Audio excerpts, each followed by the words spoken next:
lovely students, how are you all? This is Mansi. Welcome back to the channel. So अब हम अपने chapter को continue करते हैं, लेकिन अगर आपने बाकी के पार्ट्स नहीं देखे तो नीचे प्लेलिस्ट है, वहां जाके आराम से सारे पार्ट्स देख सकते हो. So now we have understanding equivalent fractions using equal share. तो equivalent fraction तो हम करके आए हैं.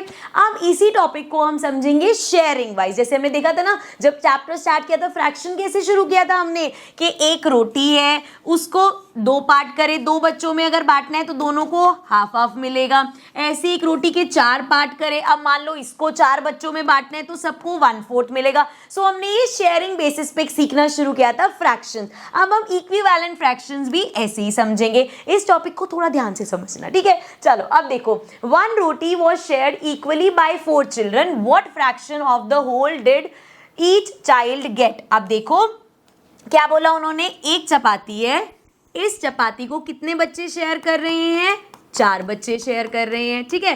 अब क्या करना पड़ेगा, इसको हम 4 पार्ट्स तो कर सकते हैं, ऐसे और ऐसे. एक पार्ट इसको दिया, एक पार्ट इसको, एक पार्ट इसको और एक पार्ट इसको. तो हर बच्चे को कितना पार्ट मिला, हर बच्चे को मिला 1/4. हर बच्चे को 1/4 पार्ट मिला, ठीक है. Fraction of roti each child को, अच्छा ये तो यहाँ पे आंसर ही लिखा हुआ है, ठीक है. सो 1/4 मिला. अब इसको ना समझने का तरीका ये देखो क्या होगा. एक रोटी, क्योंकि हर बार फ्रैक्शन बनाना इतना आसान नहीं होगा. सो एक रोटी 4 बच्चों में बटी, कितना आसान लग रहा है. 1 चपाती डिवाइडेड इन 4 चिल्ड्रन. ऐसे ही आगे हो सकता है, अगर 2 चपाती 5 बच्चों में बटी तो 2/5. फिर 4 चपाती 10 बच्चों में डिस्ट्रीब्यूट हुई, सो हमारे पास क्या हो जाएगा 4/10. सो ये इजी वे बता रही हूँ आपको फ्रैक्शन बनाने का, ठीक है. आगे देखते हैं, अभी आगे क्या बोला है. You can also express this event through division facts, addition facts and multiplication fact. अब इसी चीज को हम addition fact, division fact और multiplication fact में दिखा सकते हैं. जैसे सबसे पहले है division fact. जैसे मैंने अभी बताया आपको, 1 रोटी एंड शेयर कितने बच्चे कर रहे हैं, 4 बच्चे. सो 1 डिवाइडेड बाय 4. 1 चपाती है, मतलब यहाँ पे आना चाहिए जितनी आपके पास यूनिट्स है चीजों की. जैसे कल को अगर आप भी नेक्स्ट क्वेश्चन में बोले कि 2 चपाती 5 बच्चों ने शेयर करी तो 2/5 हो जाएगा. सो ऊपर आ रहा है जितनी आपके पास यूनिट है और नीचे आ रहा है जितनों ने शेयर करी. So the division fact is 1 divided by 4, मतलब 1/4. और ये 1/4 क्या बता रहा है हमें, ईच शेयर के हर बच्चे को कितना शेयर मिला, ठीक है. अब इसी चीज को अगर हमें एडिशन फैक्ट में बताना है तो एडिशन फैक्ट में क्या करते हैं, चपाती कितनी थी, 1 थी, और कितने बच्चों में बटी, 4 बच्चों में. सो 1/4 1/4 1/4 1/4 प्लस करके देख लो क्या आएगा, 1 आएगा. इसी तरीके से मल्टीप्लीकेशन फैक्ट में क्या करेंगे, चपाती कितनी थी, 1 थी, और कितने बच्चों में डिस्ट्रीब्यूट हुई, 4 बच्चों में. इसको मैं ऐसे कह सकते हैं, 4 बच्चों को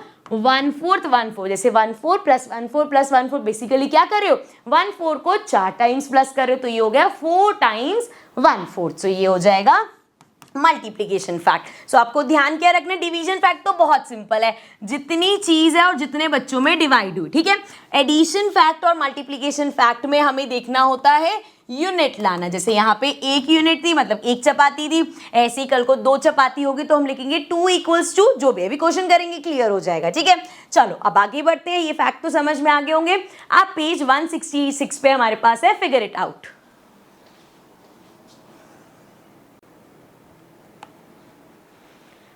So now figure it out है पेज नंबर 166 पे. Question number 1 says 3 rotis are shared equally by 4 children. 3 चपाती है, 4 बच्चे शेयर कर रहे हैं. Show the division in the picture. इसमें हमें डिवीजन दिखाना है. And write a fraction for how much each child gets. कितना हर बच्चे को मिलेगा उसका फ्रैक्शन लिखना है. Also right the corresponding division facts, addition facts and multiplication facts. तो बड़ी सारी चीजें बोल दी हैं. सबसे पहले तो हमें यहाँ पे मार्क करना है. तो देखो जरा, अगर हम एक रोटी देखें सिर्फ, सो इस रोटी के 4 पार्ट्स करें, 4 बच्चे हैं, हर पार्ट दे दो एक एक को. सो एक पार्ट इसको दे दिया, एक पार्ट इसको दे दो, और इसको घुमा के ले आते हैं, एक पार्ट इसको दे दो और ये वाला पार्ट इसे दे दो, ठीक है. एक रोटी के 4 हिस्से दे दिए. अब इस पे आएंगे. सो एक पार्ट इसे दो, एक पार्ट इसे, और एक पार्ट इसको दे दो और ये बचा हुआ पार्ट इसे दे दो। ठीक है, समझ में आ रहा है ना मैं कैसे कर रही हूँ। सिमिलरली इस रोटी पे आओ, एक पार्ट इसे, एक पार्ट इसे, एक पार्ट इसको दे दो और एक पार्ट इसको दे दो। सबने रोटी में से क्या क्या करे, 1/4 ले लिया। सो इसमें से इसको मिला, पहली रोटी में से, दूसरी में से भी 1/4 मिला और तीसरी रोटी में से भी 1/4 मिल गया। इसी तरीके से दूसरे वाले को भी 1/4 पहली चपाती में से, फिर दूसरी चपाती में से, फिर तीसरी में से।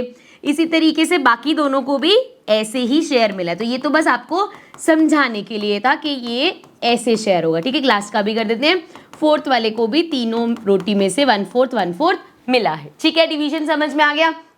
अब हमें ये जो फैक्ट्स लिख रहे हैं, डिवीजन फैक्ट्स क्या होता है, ये तो बड़ा सिंपल होता है। 3 रोटी कितने बच्चों में, 4 बच्चों में, 3 डिवाइडेड बाय 4। और ये जो 3 डिवाइडेड बाय 4 आता है यही होता है हर बच्चे का शेयर। चाहे ऐसे देख लो, यहाँ पे भी देख लो, अपॉन में 4 है, प्लस कर लो 3/4 आएगा। ठीक है, क्लियर है। अब एडिशन फैक्ट, अब मैंने बताया था याद रखना है, एडिशन फैक्ट और मल्टीप्लिकेशन फैक्ट में जो आंसर आ रहा होता है, जैसे इसका जो आंसर आता है वो हमारा क्या होता है, जो हर बच्चे को शेयर मिलेगा। और इन दोनों में आना चाहिए टोटल जो यूनिट है। अब यहाँ पे कितनी यूनिट है, टोटल 3 चपाती थी, तो दोनों में ही 3 आना चाहिए। तो एडिशन फैक्ट में क्या करेंगे, सो हर बच्चे को मिला है 3/4 प्लस 3/4, 4 बच्चे हैं ना, सो 4 बार 3/4 प्लस कर दो, कितना आएगा, अपॉन में 4 है और 3 4 5 6 7 8 9 10 11 12, सो 12/4। आप सोचोगे 3 कहाँ से आए, सिंपल देखो ना, 3 के टेबल से अगर हम 4 के टेबल से देखें, सो 4 1 ज़ा 4 और 4 3 ज़ा 12, सो ये आ गया हमारे पास 3। मैंने बोला था ना 3 आना चाहिए। अब मल्टीप्लीकेशन में भी कितने बच्चे थे, 4 बच्चे, हर बच्चे को कितना मिला, 3/4, तो ये क्या हो गया, 4 से 4 हट गया, ये हमारे पास बचा 3। या इसको भी ऐसे लिख सकते थे हम, 4 3 ज़ा 12/4 और फिर वही होता, कट के ये 3 हो जाता। ठीक है, क्लियर है, सब आंसर्स दे दिए हमने। Compare your picture and answer with your classmates. तो ठीक है, आपको अपनी पिक्चर भी और अपने आंसर्स भी अपने क्लासमेट्स के साथ डिस्कस करने। अभी के लिए हम बढ़ जाते हैं आगे। सो आगे सेकंड क्वेश्चन है, draw a picture to show how much each child gets when 2 rotis are shared.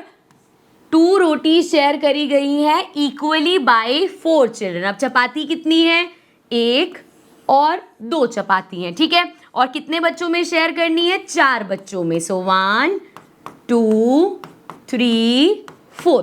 ठीक है, सबसे पहले पहली रोटी की बारी करते हैं। 4 बच्चों में बांटनी है, 4 पार्ट्स कर दो इसके, एक पार्ट इसको दो, एक पार्ट इसको, एक पार्ट इसको और एक पार्ट इसको दे दो। ठीक है, तो अभी इन सबको क्या मिला, इसको मिला रोटी का 1/4 पार्ट, इसको भी मिला 1/4 पार्ट और इसको भी मिला और इसको भी, सबको रोटी का 1/4 पार्ट मिला।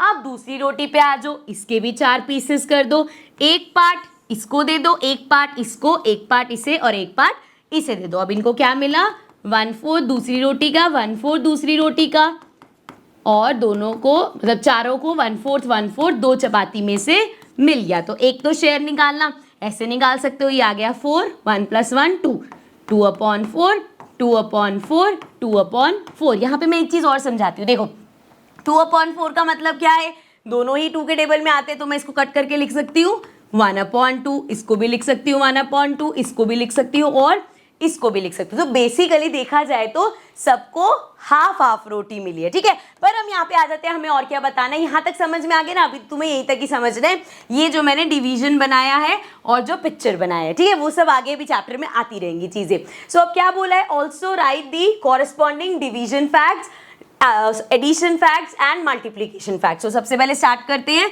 डिवीजन फैक्ट से। सो ये तो बहुत आसान होता है, इसमें हम क्या देखते हैं, सबसे पहले चपाती कितनी है, 2, डिवाइड कितने बच्चों में करनी है, 4। सो ये आ गया 2/4 और ये 2/4 क्या होता है, ईच शेयर, मतलब हर बच्चे को 2/4 या हम कह सकते हैं 1/2 इतना शेयर मिलेगा। ठीक है, आगे आ जाओ। अब हम चलते हैं एडिशन।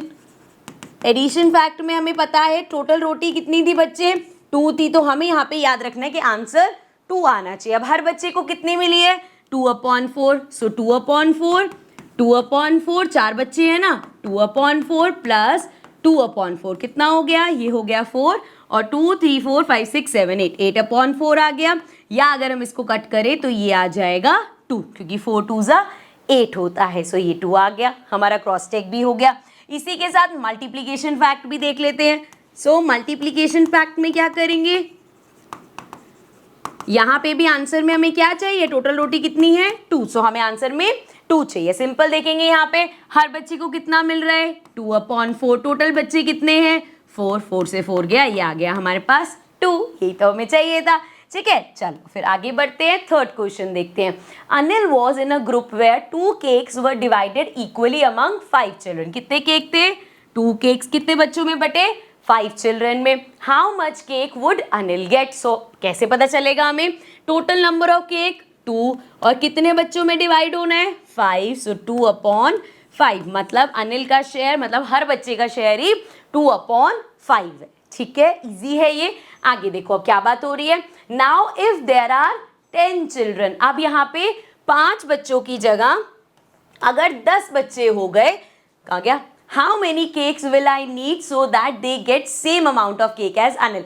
अब हम चाहते हैं सब बच्चों को इतना ही मिले, बच्चे कितने 5 से 10 हो गए हैं, लेकिन हम अगर चाहते हैं इतना ही मिले तो केक्स कितने चाहिए होंगे। सिंपल सा यहाँ मैथ समझो, 5 बच्चों में कितने केक बट रहे थे 2 केक। अब अगर बच्चे 10 हो गए मतलब बच्चे डबल हो गए, सो देखो पहले आप 5 बच्चों में डाल रहे थे, अब 5 बच्चे और आ गए, तो भैया 5 बच्चों में एक केक आराम से डिस्ट्रीब्यूट हो रहा है। सो भैया अब जो 5 नए आए उनके लिए एक और केक मंगवा दो। सो कितने केक हो जाएंगे, पहले अगर 2 केक थे तो अब 4 केक हो जाएंगे। समझो बात को, मान लो घर पे आप एक पार्टी होस्ट कर रहे हो, आपका बर्थडे है, आपने एक केक मंगवाया और जितना आपने सोचा कि हाँ आपने वो केक 10 बच्चों में डिस्ट्रीब्यूट कर दिया। अब आपको पता चल गया कि यार एक केक अगर हम 1 kg का लेते हैं उसमें 10 बच्चे खा लेते हैं, तो अब आप सोचोगे कि यार अगर पार्टी में 20 बच्चे आ गए तो मतलब अगर बच्चे डबल हो गए तो केक भी डबल करना पड़ेगा। सो एक की जगह 2 केक मंगवाएंगे। यही सिचुएशन यहाँ पे थी, पहले क्या हो रहा था 5 बच्चे थे 2 केक डिस्ट्रीब्यूट हुए, यहाँ पे क्या हुआ बच्चे 10 हो गए तो केक भी डबल कर दो भाई। जब ये 5 × 2 10 हुआ तो इसको भी × 2 4 कर दो। ठीक है, क्लियर है। आगे देखो, what if we put 2 such group together, one group where 2 cakes are divided equally between 5 children and another group again with 4 cakes and 10 children। अब उन्होंने क्या बोला, पहला ग्रुप में 2 केक 5 बच्चे, दूसरे ग्रुप में 4 केक 10 बच्चे। तो देखो जरा क्या किया है, आगे यहाँ पे देखो ये बनाया ग्रुप 1, यहाँ पे 1 2 3 4 5 5 बच्चे हैं, 2 केक हैं। इधर देखें तो 1 2 3 4 5 बच्चों का एक ग्रुप, 2 केक इनको मिला, और यहाँ पे भी 5 बच्चों का ग्रुप बना दिया, 2 केक इन्हें मिला। समझ में आई क्या कैलकुलेशन है, वैसे तो मैंने आपको समझा ही दिया। यहाँ पे क्या था, इन 5 बच्चों को आराम से 2 केक्स में डिस्ट्रीब्यूशन हो रहा है, तो इन्होंने क्या किया, इन 10 बच्चों को 2 ग्रुप्स में बांट दिया। एक ग्रुप को ये लो 2 केक तुम 5 बच्चे बांट लो, और दूसरे ग्रुप को फिर से बोला ये लो 2 केक तुम बच्चे बांट लो। ठीक है, समझ में आया। आगे देखो क्या बोला है यहाँ पे, so the share of each child is the same in both these cases. अब जब हमने बच्चे डबल किए, केक भी डबल कर दिया, तो सबको सेम शेयर ही मिलेगा। जैसे यहाँ पे देखो 2 केक 5 बच्चों में डिस्ट्रीब्यूट हुआ है, यहाँ पे 4 केक 10 बच्चों में डिस्ट्रीब्यूट हुआ है। अब आप सोचोगे यार मैम यहाँ पे 2/5 है, यहाँ पे 4/10 है, तो सेम कैसे हुआ। सेम कैसे हुआ भैया, इक्विवेलेंट फ्रैक्शन भूल गए क्या। यहाँ पे देखो 4/10 का क्या मतलब है, दोनों 2 के टेबल में आते हैं, 2 2 = 4 एंड 2 × 5 10, तो 4/10 का मतलब भी तो यही है 2/5। सो देयरफॉर दोनों को अब 10 के 10 बच्चों को इक्वल शेयर ही मिला है। ठीक है, चलो अब आगे बढ़ जाते हैं, आगे देखते हैं। Let us examine the share of each child in the following situation। अभी अलग अलग सिचुएशन दे रखी है, सब में हमें देखना है हर बच्चे का क्या शेयर है। तो पहला है 1 roti is divided equally between 2 children. 1 roti divided between 2 children, क्या फ्रैक्शन आया 1/2। हर बच्चे को आधी रोटी, तो बड़ा सिंपल है यार, मम्मा ने एक रोटी बनाई और दोनों भाइयों को बोल दिया खा लो। दोनों क्या करते हैं भाई, हाफ तू खा ले हाफ मैं खा लेता हूँ, ये तो सिंपल सा ही है ना। 1 चपाती 2 बच्चे डिस्ट्रीब्यूट करें, आधी आधी कर लेंगे। ठीक है, आगे बोला है 2 rotis are divided equally among 4 children. 2 रोटी हैं 4 बच्चों को खानी है, तो क्या होगा 2/4, या इसको ऐसे समझो, अब 2 चपाती हैं और 4 बच्चों को खानी है, 1 2 3 4। अब यहाँ पे इन्होंने सोचा, सुन हम दोनों ये ले लेते हैं आधी आधी और हम दोनों ये ले लेते हैं आधी आधी। अभी अरे ऐसा लग रहा है इसी को ही दे दी भाई, इसका शेयर है। सो सबने क्या किया, आधी इसको मिली, आधी इसको मिली, आधी इसको मिली, आधी इसको मिली। पहले भी यहाँ वाले केस में भी बच्चे को हाफ हाफ मिल रही थी, अभी भी हाफ हाफ मिल रही है, क्योंकि यहाँ पे जो हमारे पास फ्रैक्शन आई है 2/4, ये क्या है, इसको कट करोगे तो 1/2 ही आएगा, वही इक्विवेलेंट फ्रैक्शन। ठीक है, last 3 rotis are divided equally among 6 children. अब रोटी 3 हो गई तो बच्चे 6 हो गए। सो 3/6, फिर से देखो 3 1 जा 3, 3 2 जा 6। और अगर यहाँ पे मैं एक्सटेंड करके समझाऊं, अब क्या हुआ भाई, 4 बच्चे थे, 2 रोटी थी, अब रोटी 3 हो गई, बच्चे 2 और बढ़ा दिए, फिर वही बात हुई, चल भाई इसको भी आधी आधी खा लेते हैं। तो अभी भी क्या रहा, हर बच्चे को हाफ रोटी ही मिल रही है, क्योंकि आप नंबर ऑफ रोटीज के साथ साथ नंबर ऑफ चिल्ड्रंस भी बढ़ा रहे हो। तो यहाँ पे तीनों केसेस में हर बच्चे को क्या मिली, आधी रोटी ही मिल रही है। ठीक है, चलो अब इसको यहाँ पे, वैसे तो मैंने आपको पिक्चर में समझा दिया है। सो ये देखो यहाँ पे कैसे हो रखा है, ये भी एक बार देख लो।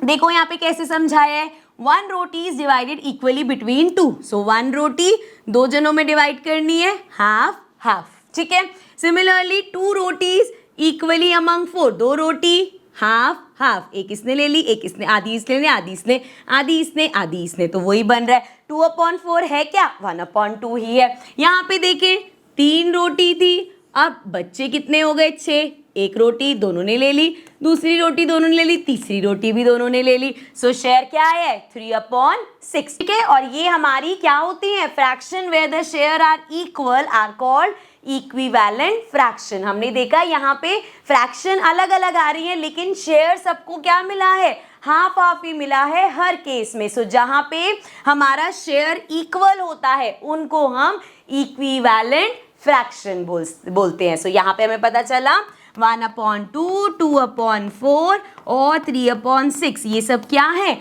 इक्विवेलेंट फ्रैक्शन है, क्योंकि यहाँ पे चाहे फ्रैक्शन अलग अलग है, लेकिन जब हम देख रहे हैं तो हर किसी का शेयर, सबको वही आधी आधी रोटी ही मिल रही है। ठीक है, चलो आगे बढ़ जाते हैं। आगे देखो हमारे पास है, find some more fractions equivalent to 1/2, write them in the box here. अब हमें क्या बोला, अभी हमने देखा 1/2 में कहा गया 2/4 इक्विवेलेंट है, 3/6 इक्विवेलेंट है। अब हमें और थोड़े से बनाने, तो हम इक्विवेलेंट कैसे बनाते हैं, जैसे 1/2 है, अब 3/6 तक तो है, मान लो मैं इसको फर्दर 4 से दोनों को मल्टीप्लाई करती हूँ, तो मुझे क्या मिलेगा, 1 × 4 4 अपॉन में 4 2 जा 8, सो ये आ गया 4/8। अब आगे देखो 1/2 × 5 × 5, 5 1 जा 5 अपॉन में 5 2 जा 10। ठीक है, सिमिलरली 1/2 × 6 × 6, 6 1 जा 6 एंड 2 × 6 इज 12। लास्ट एक और देख लो, 1/2 में × 7, अच्छा जरूरी नहीं लाइन वाइज करो, ऐसे भी कर सकते हो कि 1/2 था × 10 किया × 10 किया, सो 10 × 1 10 अपॉन में 2 × 10 20, तो ये भी इक्विवेलेंट फ्रैक्शन है। तो ये 1/2 की सारी इक्विवेलेंट, और सोचो भी हम ऐसी और कितनी सारी इक्विवेलेंट फ्रैक्शंस निकाल सकते हैं, है ना। चलो आगे देखो, equally divide the rotis in the situation shown below and write down the share of each child. Are the shares in each of these cases the same? Why? अब हमें क्या बोला है, यहाँ पे एक क्वेश्चन दे रखा है, इसमें हमें क्या करना है, यहाँ पे जैसे 2 रोटी है, 3 बच्चों में 4 रोटी, 6 बच्चों में और 6 रोटी 9 चिल्ड्रंस में डिस्ट्रीब्यूट करना है, और फिर हमें चेक करना है क्या सबको इक्वल शेयर मिल रहा है। तो देखते हैं, तो अब देखो यहाँ पे पहला केस क्या है, 2 rotis divided equally among 3 children. 2 रोटी हैं, 3 बच्चों ने मिल बांट के खाई, हर बच्चे का शेयर कितना हुआ, 2/3। सो 2/3 2/3 2/3, इसको भी 2/3 मिला, इसको भी और इसको भी, तीनों को 2/3 मिला। अगले केस में क्या बोला, 4 रोटी हैं और कितने बच्चों ने साथ में खानी है, 6 बच्चों ने, 2 रोटी बढ़ा दी, 2 बच्चे भी बढ़ा दिए। तो अभी यहाँ पे देखो डॉटेड लाइन से दिख रहा है क्या किया इन्होंने, टोटल बच्चे कितने हैं, 1 2 3 4 5 6, टोटल रोटी कितनी है 1 2 3 4, लेकिन उन्होंने क्या किया, ऐसे डॉटेड लाइन से सेपरेट कर दिया कि ये 2 रोटी तुम 3 खा लो, ये 2 रोटी तुम 3 खा लो, दो रोटी तीन कितना बनता है? यहाँ पे टोटल शेयर क्या बनेगा? इसको भी 4/6 मिलेगा, इसको भी 4/6, इसको भी 4/6, सबका शेयर वही है 4/6। लेकिन अगर एक्चुअल में देखा जाए तो क्या सेम ही नहीं मिल रहा? यहाँ पे भी 2 रोटी 3 बच्चों ने खाई, यहाँ भी 2 रोटी 3 बच्चों ने, यहाँ भी 2 रोटी 3 बच्चों ने, लेकिन फ्रैक्शन इसका है 2/3 और इनको फ्रैक्शन मिल रहा है 4/6। तो देखो जरा 4/6 को ध्यान से, दोनों 2 के टेबल में आते हैं, 2 2s are 4 and 2 3s are 6। तो मतलब यहाँ पे भी एक्चुअल में कितना मिल रहा है? 2/3 ही मिल रहा है हर बच्चे को। सेम सिचुएशन आगे देखो, 6 rotis divided equally among 9 children. अब 6 रोटी हो गई, 9 बच्चों में डिस्ट्रीब्यूट हो रही है, तो हर किसी का शेयर कितना हुआ? 6/9 इसको, 6/9 इसको, सबका शेयर 6/9 है। लेकिन अगर वही बात है, अगर हम इसको ध्यान से देखें तो देखो क्या हुआ है, 2 रोटी 3 बच्चे का बांट रहे हैं, यहाँ पे भी 2 रोटी 3 बच्चों ने खाई, इधर भी 2 रोटी 3 बच्चों ने खाई, यहाँ भी 2 रोटी 3 बच्चों ने खाई, तो यहाँ भी तो 2 रोटी 3 बच्चे ही खा रहे हैं, ये भी 2 रोटी ये 3 और ये 2 रोटी ये 3। सो मतलब शेयर तो अभी भी सेम मिल रहा है, लेकिन फ्रैक्शन 6/9 क्यों है? क्योंकि इसकी सिंपलेस्ट फॉर्म देखो, 3 के टेबल में आते हैं दोनों, 3 2s are 6, 3 3s are 9। सो हमने देखा यहाँ पे ये भी 2/3 हो गया। अब एक चीज समझो, यहाँ पे हमने 2 चीजें देखी, इसको रब कर लेते हैं। हमने देखा कि 4/6 था, जब हमने इसको थोड़ा सा काटा पीटी करी कि देखा 2 के टेबल में आ रहा है, तो ये 2/3 बन गया। इसी तरीके से यहाँ पे 6/9 था, ये भी हमारा 2/3 बन गया। क्या आगे हम इसको ऐसे कर सकते, जैसे 4 और 6 देख के मैंने कहा दोनों 2 के टेबल में आते हैं, 2 3 कर दिया, यहाँ पे मैंने कहा दोनों 3 के टेबल में आते हैं, 2 3 कर दिया। अब क्या 2 और 3 का कोई कॉमन फैक्टर है? नहीं। जैसे यहाँ पे 4 और 6 था, 4 और 6 का कॉमन फैक्टर हमें मिल गया 2, इसी तरीके से 6 और 9 का कॉमन फैक्टर मिल गया 3, लेकिन 2 और 3 का नहीं है। आगे इसको और हम छोटे नंबर्स में नहीं कर सकते। इस तो मैं 4 और 6 को हमने 2 और 3 कर दिया, यहाँ पे 6 और 9 को हमने 2 और 3 कर दिया, लेकिन इससे छोटे नंबर्स में नहीं ले जा सकते। तो हम ये भी कह सकते हैं कि 2/3 जो है इसकी सिंपलेस्ट फॉर्म है, या 2/3 इसकी भी सिंपलेस्ट फॉर्म है। क्या बोलते हैं इसको? लोएस्ट फॉर्म या सिंपलेस्ट फॉर्म। सो देखो यहाँ पे 2/3 is also called the simplest form of 4/6। It is also the simplest form of 6/9 as well. ठीक है, क्लियर है, समझ में आ गया? सो इस पार्ट को यहीं पे ही एंड कर रहे हैं। इसके आगे के जो भी हमारे पेजेस बचे हैं उनको हम कंटिन्यू करेंगे नेक्स्ट पार्ट में। आई होप यहाँ तक सब बढ़िया से समझ में आ गया होगा। So I will see you all in the next video. Bye bye for now.